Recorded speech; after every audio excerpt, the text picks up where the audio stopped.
I said that too, Panyo. Been excellent on time, always ready to work. I really appreciate that, guys. You guys are doing a great job. Just keep it up. I have the entire 8th grade, so I see the good, the bad, and the ugly in terms of attendance, and you guys are in the good category right now, so I'm very happy with this, so keep it going. Yeah, 8A6 has like Alicia and guys and girls that are always here too, so I appreciate that as well. But 8D6 is always seems to have the same consistent 15 to 18 people, so that's awesome.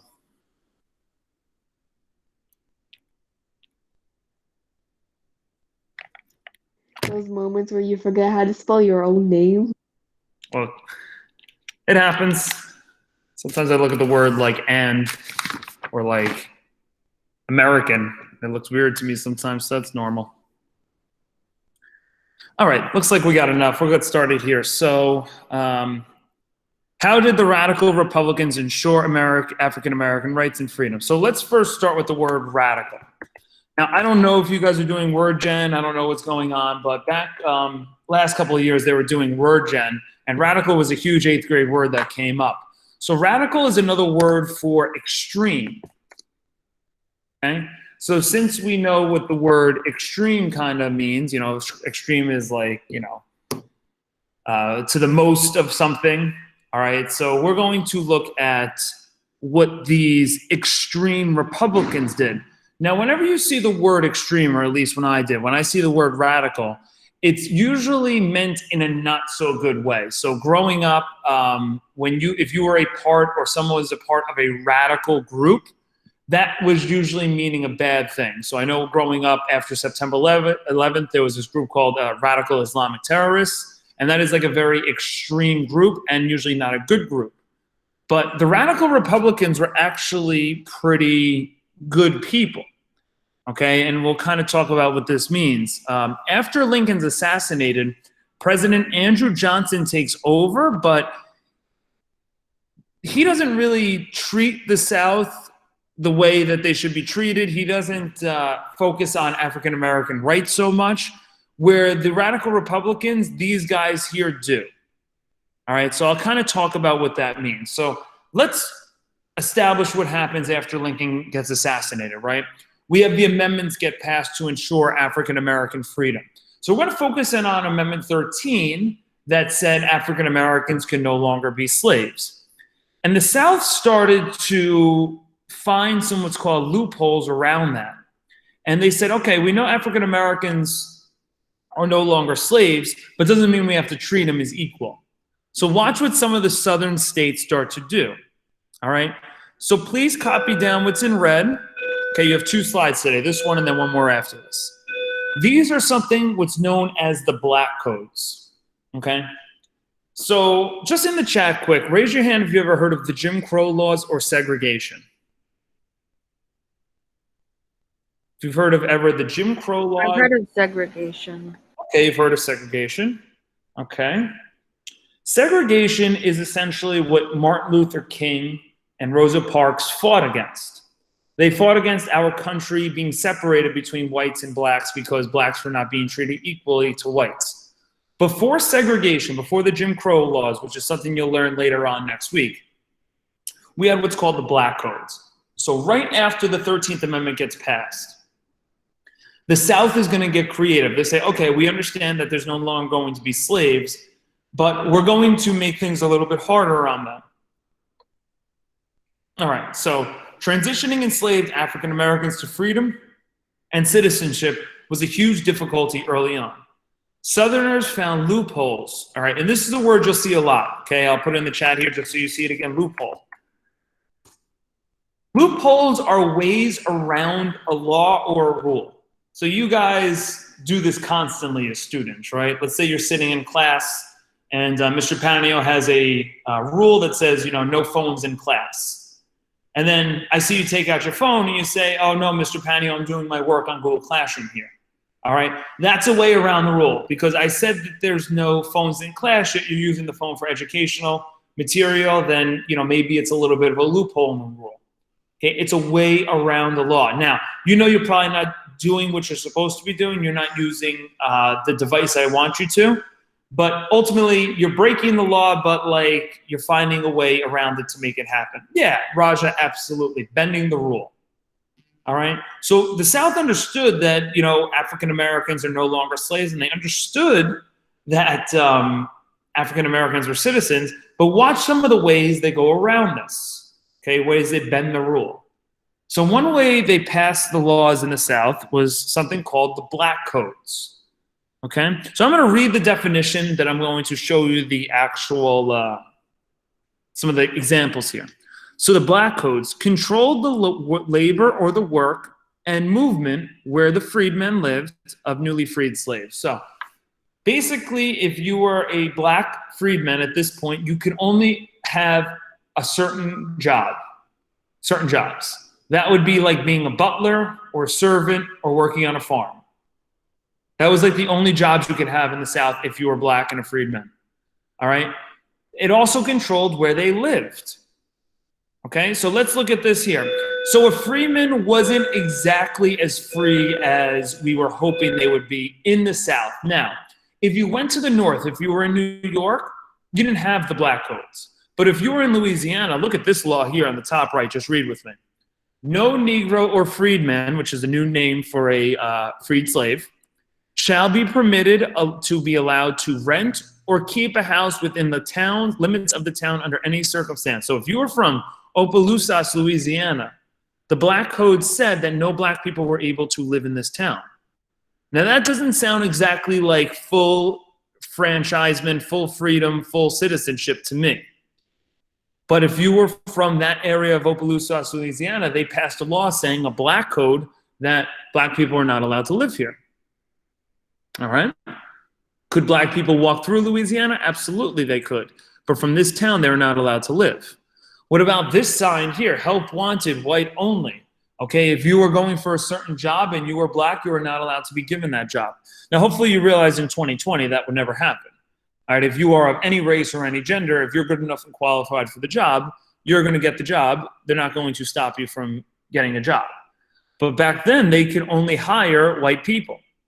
In some cases, they can only hire Black people. All right, depending on the job, only certain groups were hired. Now, the truth of the matter is, many African Americans at this point, many freedmen, were only getting very basic jobs. All right, so the South really got creative and found loopholes around the 13th and 14th Amendment. All right, Blacks did not have full choice of what they could do in their lives, especially in the southern states. So now let's look at this group called the Radical Republicans. All right, we have one more slide after this. Now, these are some of the people here. So within our government, our federal government, we have a president, we have a vice president, they run the executive branch. But then we have groups of people in our Congress, in our legislative branch, and there's over 500 of them. All right, and some of them are Republicans and some of them are Democrats. One group in our country was a group of Republicans, okay, these are some of them here, that got really upset from this. Okay, and what I'm going to say is these radical Republicans were in the same party, political party as Lincoln. So they thought like Lincoln, but were a lot tougher than Lincoln. Remember how Lincoln wanted to be nice and welcome back the South? The radical Republicans didn't want to put up with any of the South's crap. If the South was going to pass things like the Black Codes, the radical Republicans were going to have a response to them. So once the South tried to go against these new African American freedom, we got into the radical Republicans. So last slide you're copying down before we get into the assignment. All right, so I'm going to be quiet for a minute so you could focus up. Okay, this is the group, the Radical Republicans. All right, there's like 20 or 30 of them in our government. All right, so we'll break down kind of why they are important.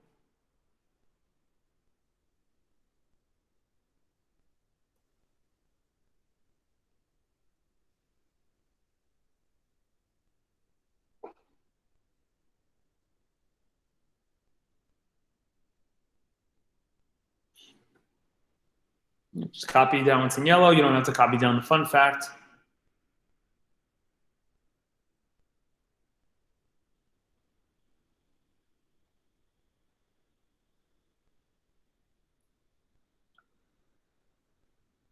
Okay, so let's start with the fun fact. So Abraham Lincoln's political party was the Republican Party. It's the same Republican Party that exists today, just the leader of it now is Donald Trump. We still had the Democrats back then, all right? But essentially, okay, Abraham Lincoln was a part of the Republican Party. The radical Republicans were like extreme Abraham Lincoln. So Abraham Lincoln on one case, would be in favor of welcoming back the South. The radical Republicans, though, said, we're okay with the South coming back in the country, but they're going to be punished. We want them to be punished for what they did during the Civil War. All right, so they're a lot tougher on the South. They wanted them, they were mad at them for betraying the country, okay, for doing what they did. All right, but with that being said, they're also very big fans of trying to get African Americans their rights as quickly as possible. All right, so they wanted slaves and now newly freed men to become full citizens of the law as quickly as possible. They're very big and helpful, starting with the Freedmen's Bureau, which is what we saw yesterday.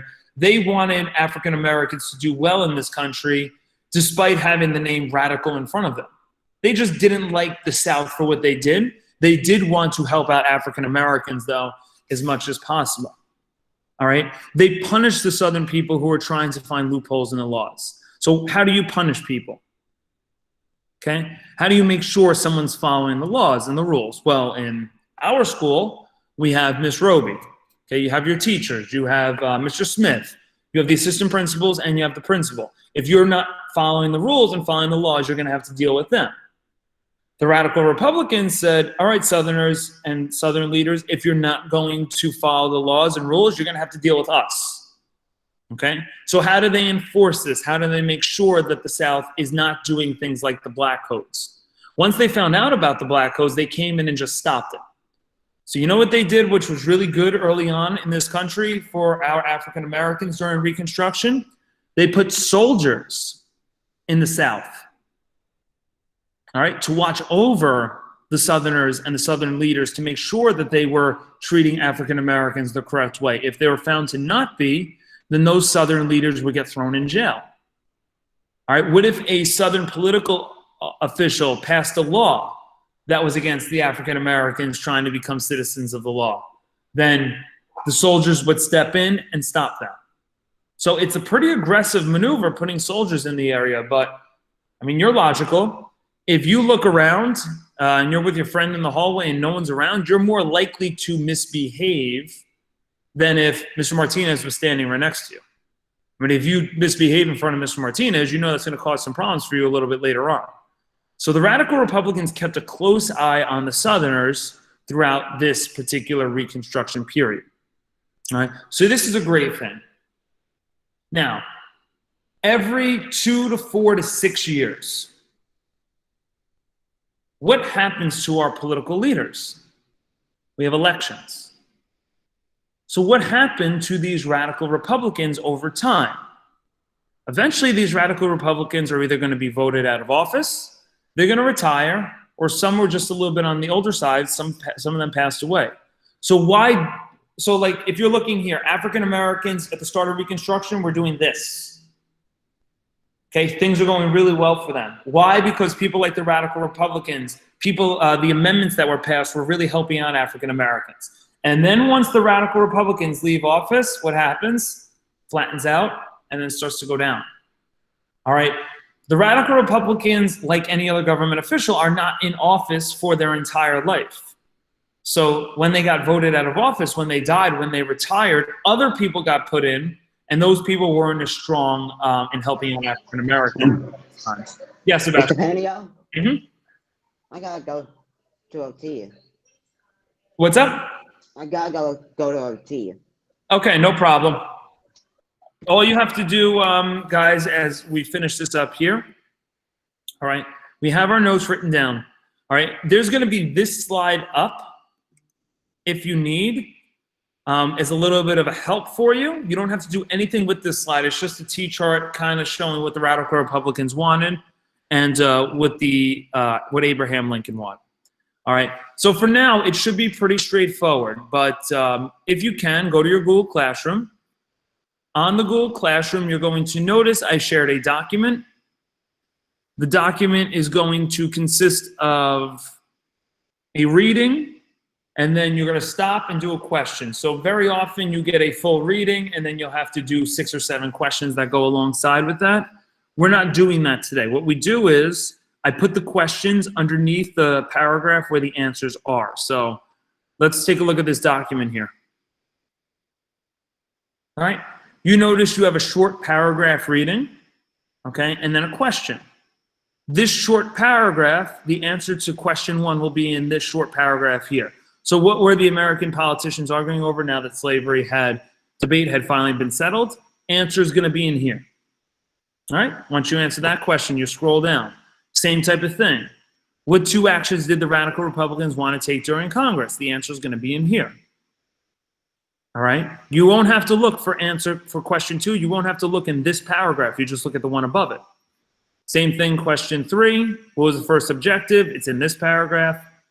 4 is in this paragraph, and so on and so forth. There's a total of 6 questions, not 5, 6. Make sure you see the 6th one at the bottom there. All right. So that is what you're working on for the entire period. As per usual, you have a full 20 minutes to do it. I don't think there's any reason why this can't be done. Okay, you should be able to finish on time. If you don't finish for whatever reason, then you have to get to the end of the night to do so. All right. I'm going to mute myself. I'm going to take attendance. I will leave this slide up as you guys kind of do it. So you guys can follow along with some information here in case you need some help. Mr. Pano? Mm-hmm. I have to take Sebastian at 12:20 to counseling. Yeah, no problem. She just called me. Okay, sounds good. Thank you.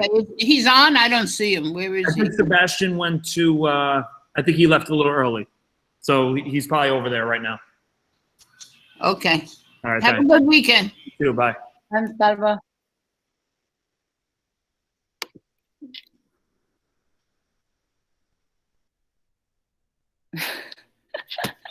Jason Mercado, it's okay.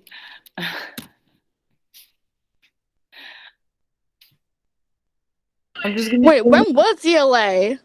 It was last period for D6. Oh, wait, D6. Oh. What? What was that? Did somebody burp? Ew. No, I didn't burp. Second period, lunch. Next period is one for you. I'm muting. Please focus on your work. I just wanted to know where Jason and Alyssa Cruz were.